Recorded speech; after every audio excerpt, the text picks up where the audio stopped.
ቤት ይመጣና አዶኒ ምን ሆነሃል? አሁንም አልተቀመጥክም? ተረጋጋ። ኑኒን አሁን እናገኛታለን። አሁን እንደውም ልወጣ ነውና ሰዎቹን ላነጋግር ነው ብሎ ይለዋል። አዶኒም በቃ ካንተ ጋር አብሬ እወጣለሁ መውጣት አለብኝ ብሎ በሚል ሰዓት አሁን እኮ በጣም መሽቷል። በዛ ላይ ደግሞ አንተ በዚህ ሁኔታ ሆነ ራስህ ቤት መቀመጥ አለብህ ሲለው ነበር። አዶናይ ግን ሊሰማው አልቻለም። ጋሼ መውጣት አለብኝ፣ ኑኒዬን እንፈላትና ወደ ቤት እናምጣት፣ ከሰዎች እጅ እናስለቅቃት ሲለውም ነበረ። አቶ ቶማስ ሁሉንም ነገር እኔ እያስተካከልኩኝ ነው፣ አንተ ተረጋጋ፣ እናስፈታታለን። ፍላጎቶቻቸው ደግሞ ብር ስለሆነ ብርም ይሰጣቸዋል ብሎም ይላል። የእነሱ ፍላጎት ካወቅን በኋላ ታዲያ ለምንድን ነው ብሩን ሰጥተን የማናስለቅቃት? ስለ ብሩ ምንም አያስጨንቅም ብሎም ይናገራል አዶኒም። አቶ ቶማስም ስለ ብሩ መስጠትና ለመስጠት ሳይሆን ሁሌም ብር ከለመዱ የፈለጉትንም ብር ደግሞ ከሰጠናቸው ሁሌም ብር ይጠይቃሉ። ነገም ከዚህ ቤት አንድ ሰው ያግቱና ይሄን ያክል ብር አምጡ ይላሉ። በዛ ላይ ደግሞ የጠየቁትንም ብር በጣም ከፍተኛ ነው ብሎም ሲነግረው ነበረ። አዶኒ ግን የታየው የኑኑ ስቃይና ወይንም እሷን መታገቱ ስለነበረ ምንም ችግር የለውም ስለ ብሩ ብሎም እሱም በውስጡ እያወራም ከአቶ ቶማስን ጋር ሲያወራ ነበረ። ኑኒዬ ስቃይም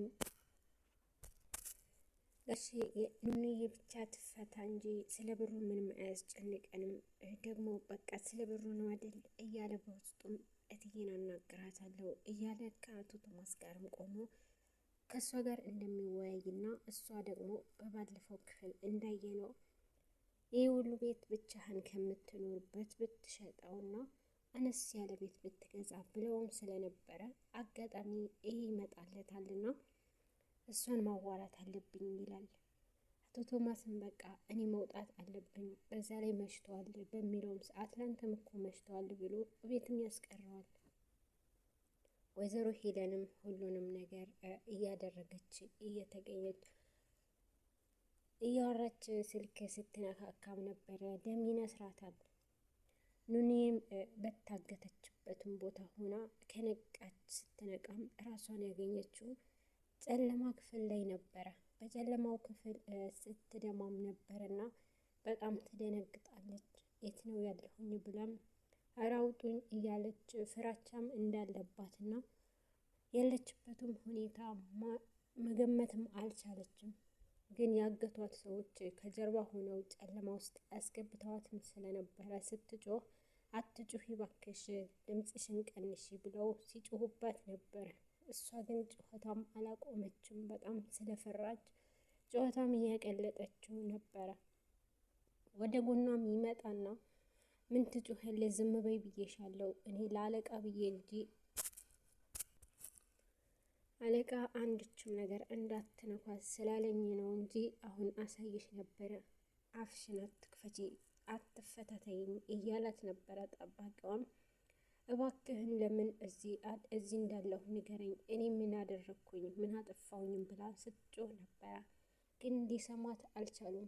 ወይዘሮ ሄለንም ክፍሏ ሆና ደም ስልክ እንደዚህ በምትነካካበት ሰዓት ከፊቷ ደም ይወርዳል፣ ደም ይነስራታል። ይሄ ደግሞ ጀምረው እያለች በዚሁም አጋጣሚ ውስጥ ሆኖ ኑኑን ከታሰረችበት ቦታ ላይ ሲነስራት ነበረ።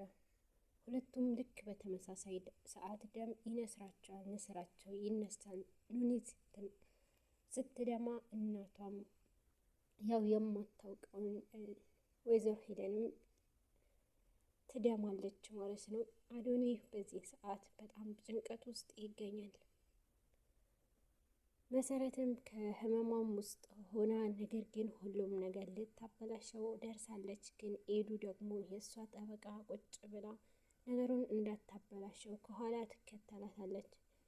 ኤዱም ይሄ ሁሉ ነገር ወንድሟም ደውሎ የት ሄዳለች ብሎም ካለ ጀምሮ ደግሞ አዶኒም መጥቶ ታግታለች ካለ ጀምሮ ቶሎ ብላ ወደ ወይዘሮ ሄለን ክፍል ነበረ ስትበር እየጮኸች አንቺ ሄለን ነይ ውጪ እያለች ስትጮህም ግን አልነበረችም አጠገቧ። መሰረትም የት ነሽ ነው ውጪ እያለች ግድግዳም ስትመታ ነበረ። ግን እሷ ቤትም አልነበረች ክላሷም አልነበረችም እና ግን ከኋላዋ መጥታ ኤዱን ታስተዋታለች። ምንድን ነው እያደረግሽ ያለሽው? ነገር ሁሉ ልታበላሽው ነው ብላ ስትጮህ አንቺ የሚሰማኝንም ነገር ምንም የምታውቂው ነገር የለም የኔ ህመም አልተረዳሽኝም ብላ ኤዱ ላይም ትጮህባታለች። አትጮሂ እባክሽ፣ እኔ ይሄ ሁሉ ነገር እያሳለፍኩም ያለሁት እዚህ ውስጥም የገባሁት ላንቺ ስል ነው። ስለዚህ አንድም ነገር አታበላሽም፣ ተረጋግተን እንወስን ብላም ስትላት መሰረትም በጣም ስሜታዊ ሆናና እየተጎዳች ስለነበረ አልፈልግም ብላ ስትጮህም ነበረ። ከዛም ኤዱ ቶሎ ብላ ተይ ሁሉም ነገር አታበላሽም፣ ዝም በይና በእቅዳችን እንስራበት ብትላትም መሰረት የእህቷ ጭንቀት ውስጧ ስላስጨነቃትና ይህኔ ምን እያደረጓት እንደሆነ ብላ ውስጧም ስለከፋው የኔ ህመም አልተረዳሽኝም ብላም ስትላት አሁንም ወደ ወይዘሮ ሄለን ጋር ለመሄድ ስትሞክር በጥፊ ትመታታለች። ኤዱን በጥፊ ስትመታት እንድትረጋጋ ነው ለመሰረትም በጥፊ መታቻት። ምን እያደረግሽ ነው ስትላት አንቺስ ምን እየሆንሽ ነው ብላም ልታስቆማት ትሞክራለች። ኤዱም ሁሉንም ነገር ለእናንተ ብዬ የማደርገውን አይታየሽም ወይ? ችግር ውስጥ እየገባን እኮ ነው፣ እንረጋጋና ሁሉም ነገር እናስተካክል በምትላት ሰዓት አልጋ ላይ ታስቀምጣትና በመሀልም ሌሎች ትመጣና ምን እያደረጋችሁ ነው? የሆነ ነገር ልፈልግ ብለሽ ወጥተሽ አልነበረ ወይ ብላ ለኤዱም ትነግራታለች። ኤሉሽ ደግሞ ተጠራጣሪም ስለሆነች ጥርጣሬ ውስጧ ምናምን ብላ ስትንተባተብ መሰረት ሁሉንም ነገር ብልጭ ይልባታል እና ስለ እናቷ ያለውም ነገር ውስጧ ስለረበሸውና በጣም ውስጧ ስለ ደሟ እንትን ስላለ ቶሎ ብላ ሂጂልኝ ከፊቴ ብላ ታመነጫጭቃታለች። ለኤሉሽም ምን ሆና ነው ብላ ስትል እባክሽ ዝም በይ ብላ ታጋጫትና ትወጣለች። ኤዱም በዛን ጊዜ ምንም ትንሽ አሟት ነው ብላም ኤሉሽን ታረጋጋለች። ወይዘሮ ሄለንም ወደ ክፍል ትመጣና አንቺ ደግሞ እዚህ ምን ትሰሪያለሽ ብላ ኤዱ ላይም ትጮህባታለች። እዚህ ክፍል ብለሽ አመጣሻት እንዴ ብላም ስትጮህባት ነበረ ለልጇም ኤሉሽ እኔ አይደለሁም ብላም በምትል ሰዓት እዚህ እኮ መሰረት መታ ነበረ ብላም በምትናገር ሰዓት መሰረት ነገሩ ሰማች እንዴ ብላ ወይዘሮ ሄለንም ትናገራለች። ምን ሆናለች ብላም በምትል ሰዓት ኤሉሽ አልሰማችም ስለነበረ እህቷ ታግታ ነው ብላም ትናገራለች። በዛን ጊዜ ደስ ይላታል ኤሉሽ በውስጧ። ምክንያቱም አዶኒ እሷ ላይ አይኑን ስለጣለና እሷ ደግሞ እሷን ማስወገድ በውስጧ ስለምትፈልግ ደስታ ይሰማታል። በዚህ መሀል ኤዱን በሁለታቸው መሀል ስቃይ ውስጥ ትገባና ወደ ውጭ ትወጣለች። ይወጡና ከዛም በኋላ እህቷ መሰረት ንኔን የጻፈችውን ደብዳቤ ያነበበች በጣም ታለቅሳለች። ወይዘሮ ሄለንም እቅድ የተሳካ እያለች ሁሉም ነገር በመስመር እየሄደ ነው ብላ በደስታ ትቦረቃለች። ነገር ግን አይኔ ትመጣና ከመጣች በኋላ አሁንም አልመጣችም ወይ ብላ ስትፈልጋት ስታጣት መንገድ ላይ ወደ ቤት ስትመለስም አዶኒም አልተመለሰችም ብሎ በሚነግራትም ሰዓት እሺ አሁንም ቤትዬ ልሄድና ልፈልጋት ብላም ልውጣ እያለች ስትሞክርም አትውጪ በቃ ሰዎች አግተዋታል ብላም ይናገራታል። በዛን ጊዜ በጣም ትጮኻለች። መሬት ላይ እየወደቀች ቅስ ስትልም አዶኒን ከሷ ጋር አብሮ እያለቀሰ ነበረ። ስልኬን ብላ ፈልጋ ልጇ ጋርም ትደውላለች። ኩነን ጋር ደውላም ናም ተንሳትለው እህትህን ብላ እንደዚህ ታገተች ብላ ትነግረዋለች።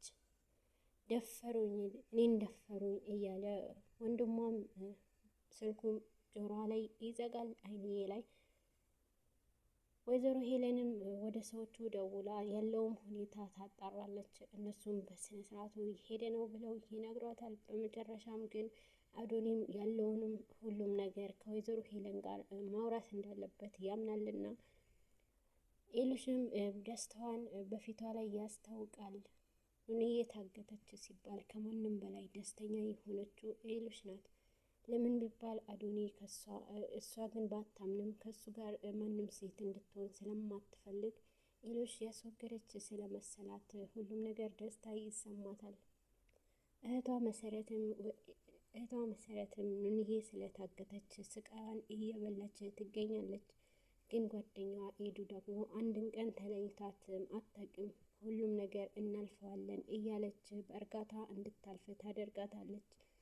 አይንዬም ሁሉም ነገር ከበዳት። ልጄን እያለች መሬት ላይ እየወደቀች እንቅስ ትላለች። ወይዘሮ ሄለንም እቅድ የተሳካልኝ በአንድ ድንጋይ ሁለት ወፍ አደርግና ባዷቸው አስቀራቸዋለሁ ብላ ሁሉንም ነገር እቅዷ ከሰዎቿን ጋር በስነ ስርዓት እንደምትሰራ አምና ሁሉም ነገር አስተካክለዋለሁ ብላ ታወራለች።